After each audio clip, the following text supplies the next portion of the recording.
Welcome to Making College Worth It, the show that examines engaged learning activities that increase the value of college experiences. In each episode, we share research from Elon University's Center for Engaged Learning and our international network of scholars. We explore engaged learning activities that recent college graduates associate with their financial and time commitment to college being worthwhile. I'm Nolan Schultheis, a third-year student at Elon University studying psychology with an interest in law. I'm the Center for Engaged Learning's podcast producer and a legal professions scholar. And I'm Jessie Moore, director of Elon's Center for Engaged Learning and a professor of professional writing and rhetoric. In this episode, we'll explore the potential use of artificial intelligence to create robotic service dogs. We'll talk with Blake Hament, an assistant professor of engineering at Elon University, and we'll learn how his use of AI in research informs his approach to AI in teaching and learning. Let's meet our guest. Hi, my name is Blake Hament. I'm an assistant professor of engineering at Elon University.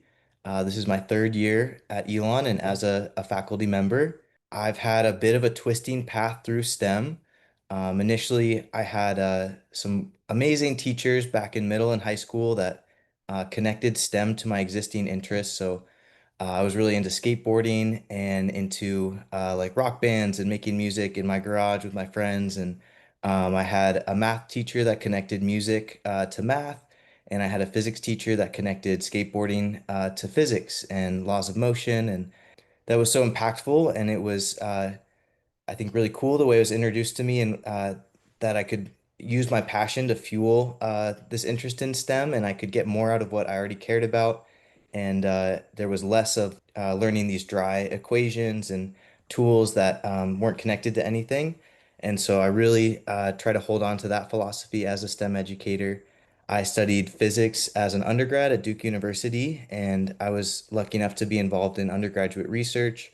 I was doing high energy particle physics research, and I got to spend some time on site at CERN, the European Center for Nuclear Research. Really enjoyed it. I was a very small part of the huge team that verified the Higgs boson, and in popular science, that was being called like the God particle back in the early 2010s. And this is the particle that mediates gravity. And it was really exciting. It was really fun. But I was often just in like a dark basement, windowless, working on a computer. And a lot of the physics I was working on, I really couldn't have conversations with many people about. And so it felt a little bit isolating. And I took a break after undergrad, and I did Teach for America. Wonderful program. Maybe not for everybody, but I had a very positive experience, challenging experience, but positive. They defer your student loans, they pay for your master's. And I started coaching robotics during that time, and really enjoyed how I could apply math and physics to robotics. But all these applied problems presented themselves that were very much, something that everyone could be excited about, and something I could communicate and be a part of larger teams. And so after that experience, I went back to grad school and I did a PhD in robotics. And at the time, and even today, there aren't many formal robotics programs. So usually you join a mechanical engineering or an electrical engineering or computer science department. And I joined a mechanical engineering department. I very much, to this day, love analyzing and understanding how things move. And it goes back to, trying to model the physics of skateboarding tricks when I was 13 and 14. And there's also a field called controls and control engineering. And so once you understand motion, or now we'll talk about it in a little bit with reinforcement learning and some of these new techniques. Maybe you don't even have to understand that deeply, but controlling a system to move or act or behave in a certain way, and doing mathematical proofs to prove that your technique is going to do it in a safe and reliable way. Really fell in love with that, and that's been my career so far. I've had the chance to work with some big companies doing robotics and automation projects for them. And it's, I love the theoretical, but I also love the real world and the applications, and hopefully helping people and improving society, and not just saying that as like a marketing tagline, but really doing it. Please briefly share why you became interested in using artificial intelligence in your research. Artificial intelligence is very much a loaded term today. If it's okay with y'all, I think I'll just go right into kind of how roboticists think about this term AI. And in many ways, it feels like it's been hijacked from the way we've used it in the academic community. It's very much a marketing term these days. And a lot of times, I think you could just replace AI with computers or technology, and you're not really adding or gaining any meaning there. There was a big AI bubble in the 80s. So, my research mentor during my PhD was super adverse to the term AI and really didn't want to touch it, felt that it muddled the water and was kind of a word for con men and snake oil salesmen. And so, I was very much trained to if anything, use, just technical terms for what we were doing. And I did find during my PhD that if people were using the word AI, it meant either they couldn't or they wouldn't describe the actual math or algorithms they were using, and it was a little bit sketchy. We're seeing this convergence where now we do have these products called LLMs that are on the market, and they've got everybody talking about AI and using this term. But I really try to talk more specifically about what the technology is and what that means. And robotics had this holy grail, or still does, since Isaac Asimov. So much of what we do is inspired by science fiction, as well as nature. Nature has the best engineering. There's this holy grail of general artificial intelligence, which would be like a digital consciousness or like truly capturing what makes us intelligent. This may be an impossible goal. We don't even understand neuroscience enough that I think we're nowhere near making responsible claims that we are doing general artificial intelligence. We don't even understand what intelligence means for us for the most part. So there's was a big pivot, especially after the 80s and all of this overhype and overpromise, and investors and program officers were didn't want to touch AI anymore because they'd been overpromised and underdelivered. And so there's this pivot from general artificial intelligence to specific artificial intelligences. And these have really grown into their own in the last few decades. I've done a lot with computer vision, where we can take images from cameras, but even other specialized sensors like LiDAR and hyperspectral, multispectral cameras. And we can process the data coming through these pixels, and we can do things like classify and identify different objects or segment the image into whatever objects are present. We can map spaces and localize ourselves within those spaces. So that would be an example of a specific intelligence. I would like to use the example of a squirrel as well. A squirrel is doing all of these really amazing things where in a split second it's scanning its environment and identifying branches that are within being distance, and then it's mapping and planning a path, and then it's expertly actuating its muscles to launch itself in this projectile motion, and it's accounting for the springiness of the branch, and then it's landing on the branch, and it's doing this over and over again very quickly. There's pieces of that we're starting to be able to do with technology, but overall, like that is an incredible confluence of all these specific intelligences that are very impressive, very complex. And the new, kind of prevailing theory is that we'll never get to general artificial intelligence without all of these specific intelligences being developed much further. So when we talk about AI, I kind of am falling back a lot to this framework of general versus specific, and probably it's snake oil if someone's telling you that there's any type of general artificial intelligence, but there are these really cool specific intelligences being developed and improved. LLMs are like its own, topic there, but some of those specific intelligences like speech to text, text to speech, that's going to come up when we talk about this AI module for a robotic service dog today. Those are important, but I would advise the public and lay people to not be, taken in by this idea of like a digital consciousness. LLMs are this very nice tool for finding highly probable relationships between words and ideas, but just because there's a high probability that things are connected doesn't necessarily mean that they are. And there might not be logic, there might not be reasoning. This might just be, artifacts of the data that it was trained on, but it's a stochastic parrot is a fancy name that I like that people use for it, but kind of a probability machine of predicting what's most probable based on existing words or sentences that you're prompting and that it's seen in its data set on training. I appreciate the way that you, even in your early background and connecting to physics and math, looking for the connections, and in the example of a squirrel, giving us a really concrete example of what you're describing. I also appreciate the reminder that while tempting to think about AI as something new, it's not. And we are seeing new iterations of it, perhaps, but that it has a longer history than we sometimes focus on in national conversation about higher education right now. I really like the point you made of the differentiation and how roboticists view the term of AI and the general public, because I am starting to kind of notice the same thing you had just said about, snake oil and marketing. Like they're throwing AI, those two words specifically, those two letters, at almost every single platform app. I mean, there's AI plugged into my email app now. I mean, it's just they're trying to throw it in everything because it's just such a foreign concept to people. But again, tying into that, like the whole like kind of rebranding of the term, I used to call in video games like the computer, the CPU. I used to call that AI. I was like, oh, I'm fighting the AI. And now I feel like if I were to use that term, people will get confused. So it's funny how even the vocabulary around the word is changing as well. So, you've written an article about an artificial intelligence voice module for a robotic service dog. Could you give our listeners a brief introduction to that particular AI project? Absolutely. So I had the opportunity to work with quadrupedal robots a few times before this. So those would be four-legged robots, and the most immediate association to make is a dog.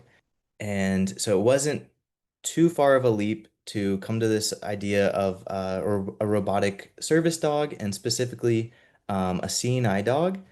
And I had the fortune to meet Hillary Ensminger, who's a local member of the visually impaired community, and she's a wonderful artist and dancer. I was doing another project with robotics integrated with dance and musical theater, and that's how we met. And she introduced me to Vision Insight, which is a support group for members of the visually impaired community in Durham, founded and led by Ed Rizzuto.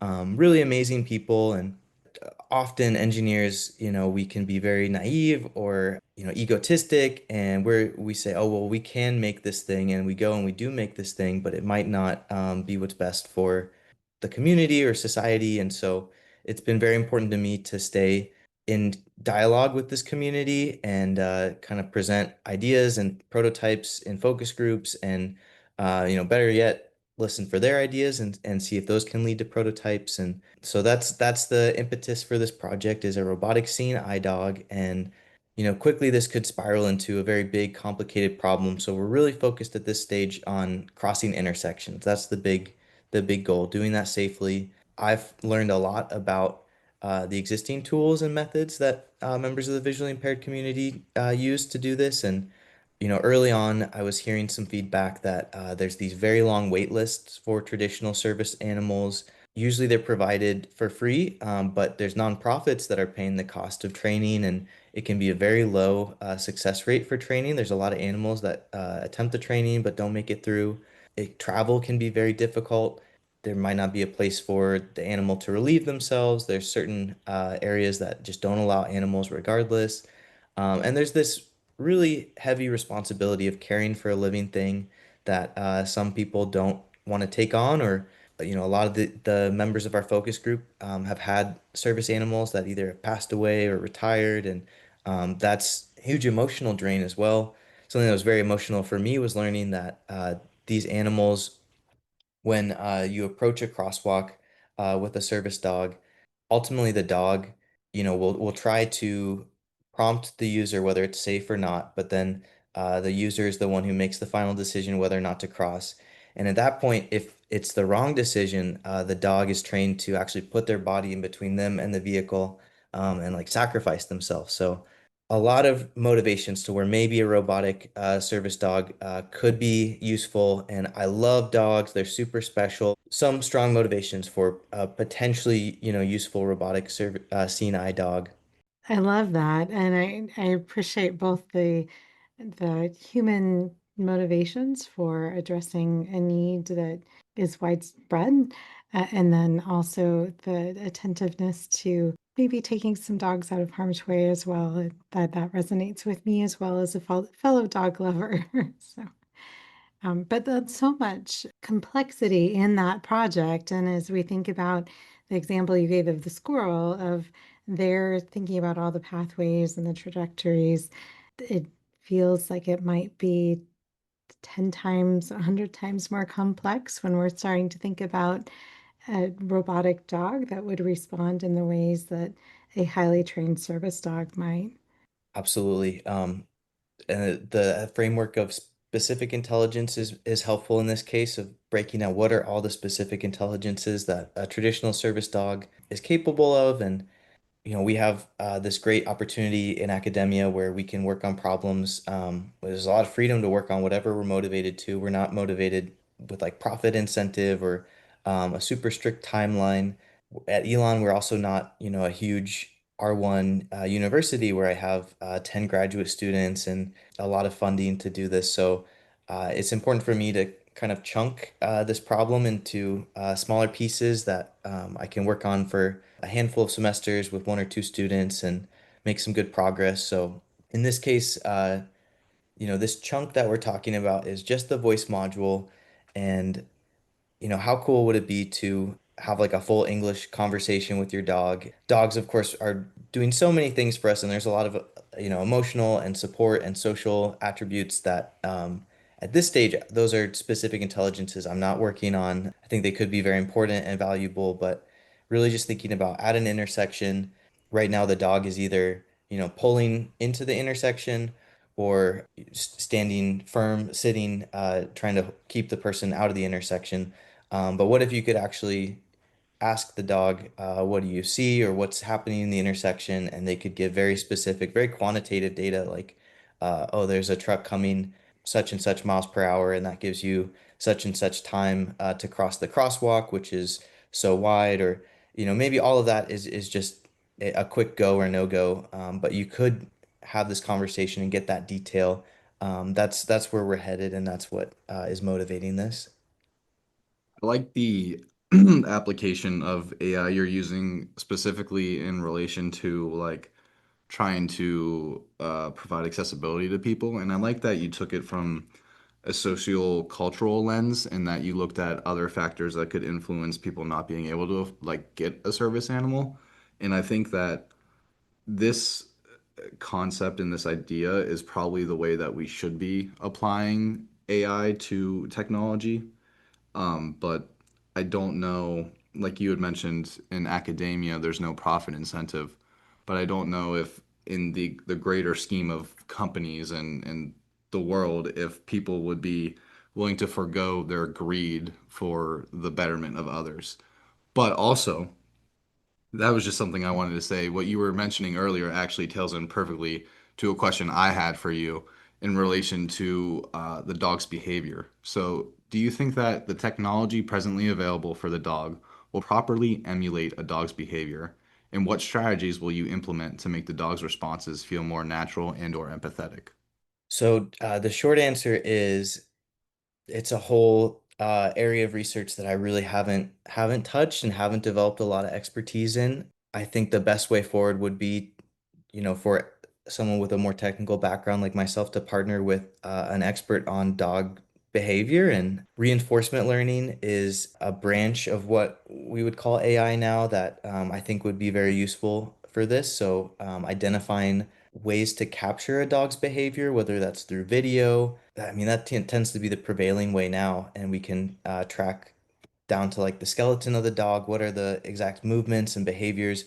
That tends to have a huge effect with adoption of robots is we have all of this subconscious, programming running, and there's this phenomenon called the uncanny valley where we're actually pretty comfortable with like a cartoonish robot or artificial being, but as it gets closer to a realistic person or dog, there's something subconscious that alerts us that like there's something wrong. This is not quite right, not quite normal, and it gives us this very negative, uncanny feeling. So little things like having this robot twitch its ears and wag its head or its hindquarters in ways that are realistic would go a long way towards making people feel more comfortable. And we've seen robots that are being demoed in public places be attacked. There's very strong, and somewhat valid reasons to be skeptical of new technology and AI and robotics. And so I can understand how that could be channeled. Imagining that somebody is depending on this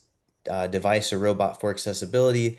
We want everyone to feel comfortable in public with this device. So, the more we can recreate realistic physical features and motions, I think will be very helpful. I wanted to mention, I think a lot of what your question is leading to is when you talk about natural or empathetic, there is kind of a relationship going on too. And we have seen the beginnings of some really promising robotic works. Paro, P-A-R-O, is a therapeutic robotic seal like the animal. And it's been very popular with especially autistic children. So having this robot that is somewhat predictable and very safe and comfortable to interact with and to practice different social interactions with can be very helpful for some people in our population. I could also see arguments why it might be detrimental to replace interaction with each other with more robots and AI and things like that. So it's definitely a very, careful balance or fine line that we're all going to have to walk and explore here. So I have a follow-up question actually. I know that animals give off, pheromones and hormones, and there's a chemical element to the relationship between human and animal. Do you think that there's going to be a way that you guys can navigate around that, or do you think that that's just something that's going to have to be, part of the difference between natural versus robotic? That is such a cool and insightful idea. Not something that had occurred to me before, but you're absolutely right. I know intrahuman, and then I'm sure, yeah, between animals, probably even with plants, we're doing all types of very subtle chemical exchanges. And another subset of AI would be machine learning. And this is again not new, but I guess, starting to become super widespread. Back when I was doing high energy particle physics research, we were looking at a ton of data, and the big buzzword of the day, actually not even yet, but soon to follow, the big buzzword was big data. And so a lot of these techniques are, decades old now, from big data to machine learning to AI, but they're tried and true. And we're seeing some cool work with especially smell and taste with analyzing what molecular components contribute to certain stimuli or sensations that and then recreating those. So like 3D printing smells. And I could imagine something like that for these pheromones and hormones. And maybe that would be, artificially deployed on a robot. I also appreciate your nuanced discussion of the ethics and the implications of these types of choices, because as we are thinking about, if we don't want to put a robotic dog at risk, maybe we don't want the pheromones because we may not want other real dogs to feel threatened by a new dog in their environment. But then it's just an interesting dimension to think about. So So you had touched on this a little bit, but what role do you think AI will have in technological advancement moving forward? And do you think AI will be involved in almost all areas of technology? Yeah, so I guess just I think we've hit on a lot of these points already, but kind of to summarize, it's largely a marketing term at this point in time, and we're likely in an AI bubble. I've been reading A History of Financial Speculation, Devil Take the Hindmost, and there's been so many historical parallels. The South Sea Company, railroad companies, the internet. We had have new technologies that do promise, lots of good things for society and will certainly revolutionize society, but we tend to way overhype them. And then there's like both an economic and psychological kind of depression that comes after we realize we recalibrate, and it's kind of a longer term journey with these new technologies. We've had machine learning, early forms of natural language processing that gave us LLMs, reinforcement learning. These have been around in their infancy for decades, and certainly the military and some specialized industries have deployed these and been using them for decades as well. But we're now at this point where they're being presented as this very wide commercial product, and LLM specifically. I think we'll have a bit of a hangover with LLM soon. Computer vision, often called machine vision, is maybe the quieter revolution where it was very expensive and very specialized applications, but now it's much more accessible, and so it's for better or worse, it's in most factories, it's on your phone, it's in the cloud, being applied to security camera footage of all Americans with Flock. So, it's here to stay. And again, machine learning, big data, probability based, analysis of huge data sets. It's just a part of life. And yeah, it's going to be part of everything. I would I like to talk about it in terms of those specific technologies. As far as I know, we're nowhere near, a digital consciousness or general intelligence. I've got a fun story that I like to tell about the first robot, quote unquote.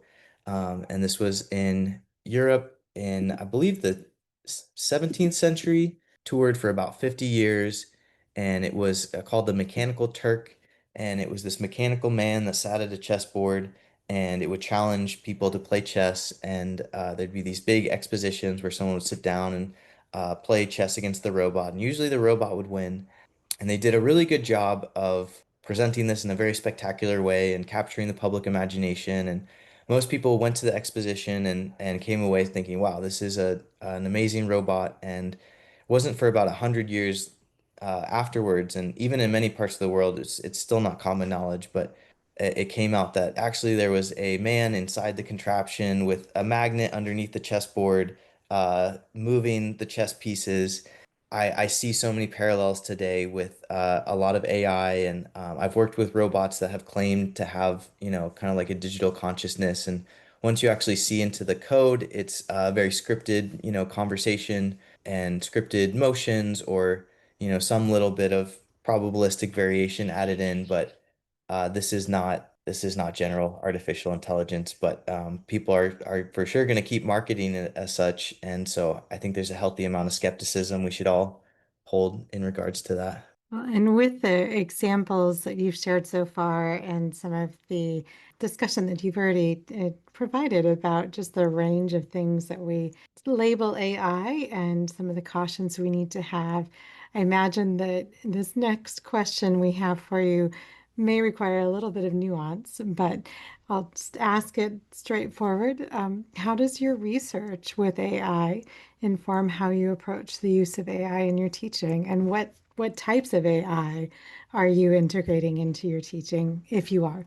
Yeah, it is exciting at the end of the day, and I feel, some responsibility to inject some skepticism into the conversation, but it's exciting because courses that exist now called like AI or robotics, really don't do our students justice anymore. We need, three, four, five courses in place of that, to really get specific. And instead of just one AI course, we really need a natural language processing course, a machine learning course, reinforcement learning course, computer vision.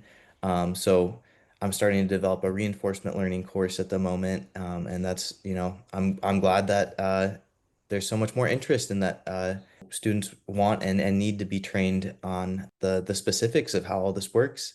I've tried to mention kind of some historical analogs. I really see this as another piece of technology, and it can be used for good, it can be used for bad. It's certainly going to change society, but there's all these historical parallels of people worrying about, the collapse of society or moral failing of the new generation because of how this is going to change work and life for them. And it's probably never going to be that drastic. So I take some comfort from that, and I try to share that with my students. We have seen already how quickly writing is changing with LLMs, but it's really come for all of academia now. There was a while where it felt safe, like, okay, it can't do super complicated math problems like senior level and graduate level math problems, and it's not that great at programming, and there's still a lot of failings, but it's getting better all the time. And we're basically at the point where students can take a picture with their phone or screenshot a problem out of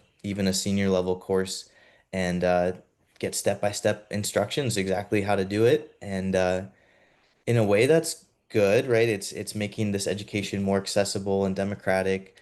So I try to, for the most part, embrace it. I think it's inevitable, but I also try to be realistic about, there could be students that try to take shortcuts, and so I think it's all the more important to, explain, or not even just explain, but give students opportunities to do hands-on projects and applied projects so that they're doing work similar to what they would do in the workforce. And I coach students that, it's tool plus expertise. So this is a tool that can help you work a lot faster and more efficiently.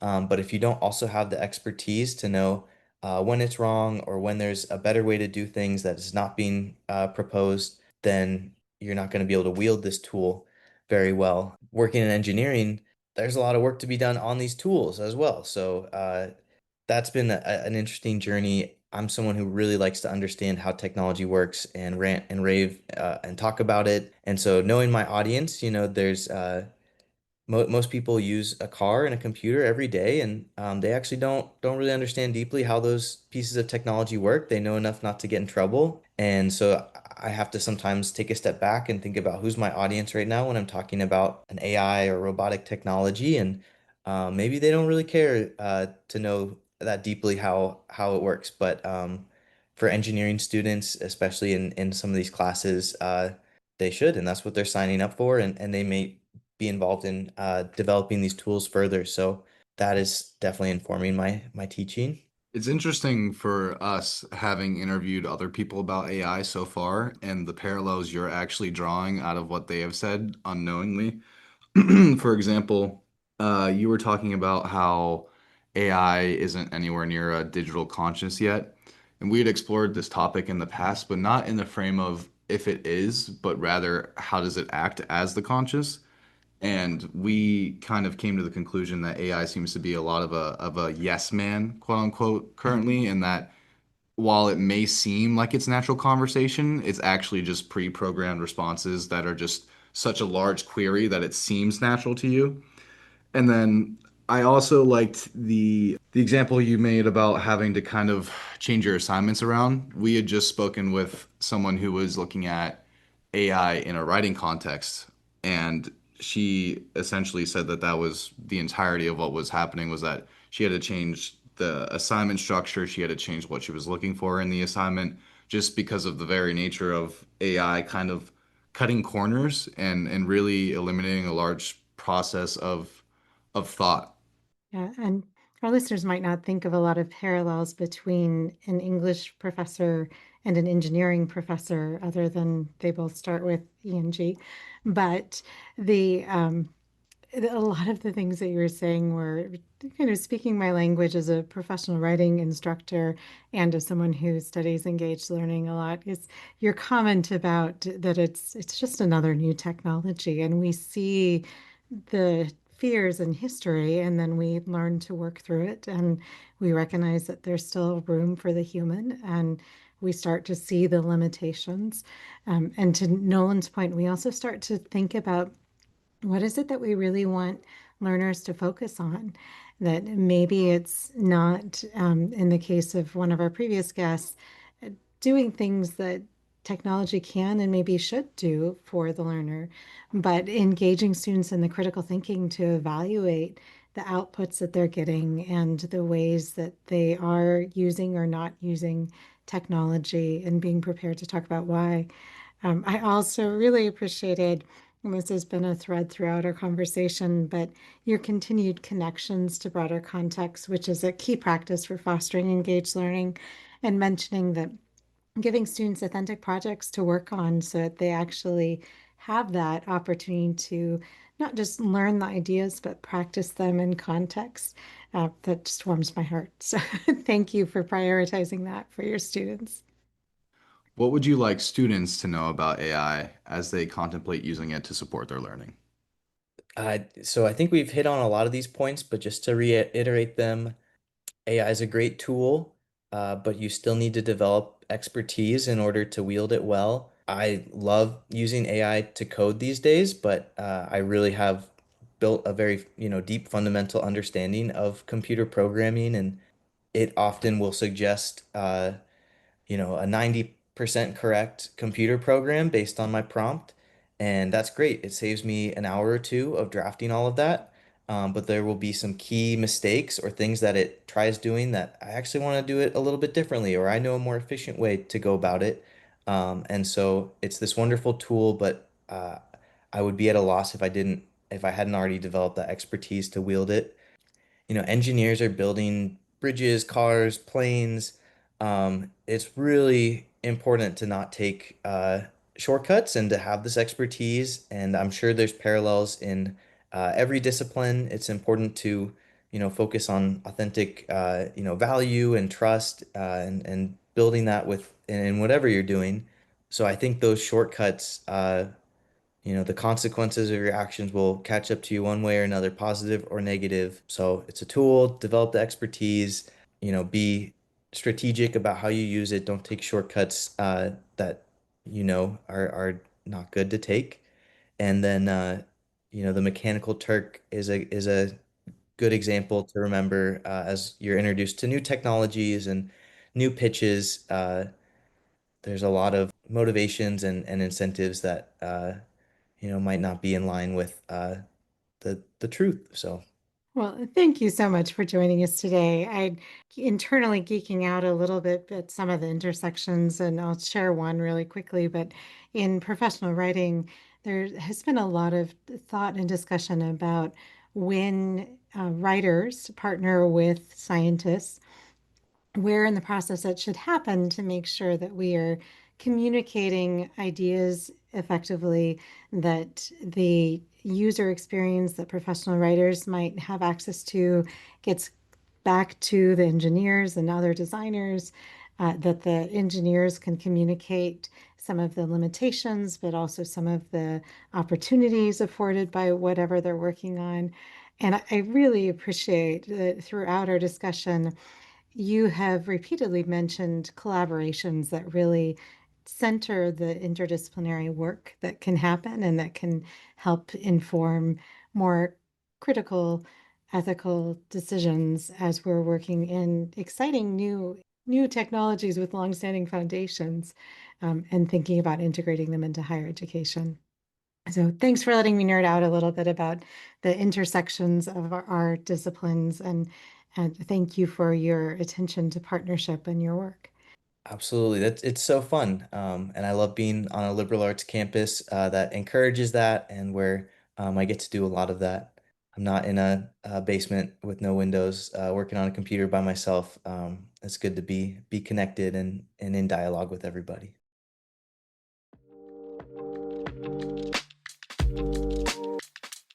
So Nolan, what stood out to you in this conversation? There's a lot of interesting aspects, but what I would say is one of the more interesting ones was kind of the warning that AI isn't as advanced as we think it is, and that it's not nearly as a kind of like a Terminator view that we have of it, where it can take over the world and make us all dull humans. It's a very useful technology, but at its current position, it doesn't have the capacity to completely outride what we do by ourselves. Yeah, and within that context, I really appreciate his attention to partnering with people who bring additional knowledge to the context and additional expertise, whether it's understanding what kind of existing tools folks with visual disabilities are using and how a robotic dog might extend or attend to some of the challenges there, or whether it's thinking about bringing in someone who has expertise in dog behavior if you want to make it seem more dog-like.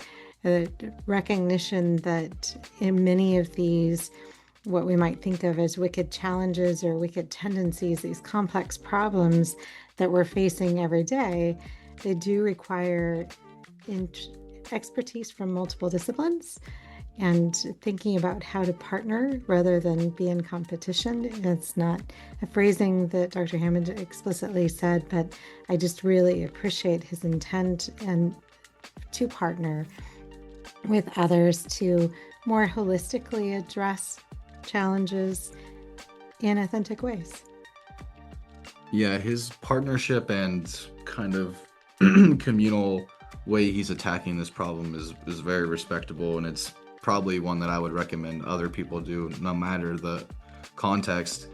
He had said that there are certain socio-cultural limitations to getting an actual service animal, and I think in a world where we're such a, one track, start to finish kind of society, it's better to, go off the beaten path and think about other influencing factors. And I like that he was able to see those and factor them into how he was planning out the robotic dog project. Once again, I'm Jessie Moore. And I'm Nolan Schultheis. Thank you for joining us for Making College Worth It from Elon University's Center for Engaged Learning. To learn more about generative AI and engaged learning, see our show notes and other resources at www.centerforengagedlearning.org. Subscribe to our show wherever you listen to podcasts for more strategies on making college worth it.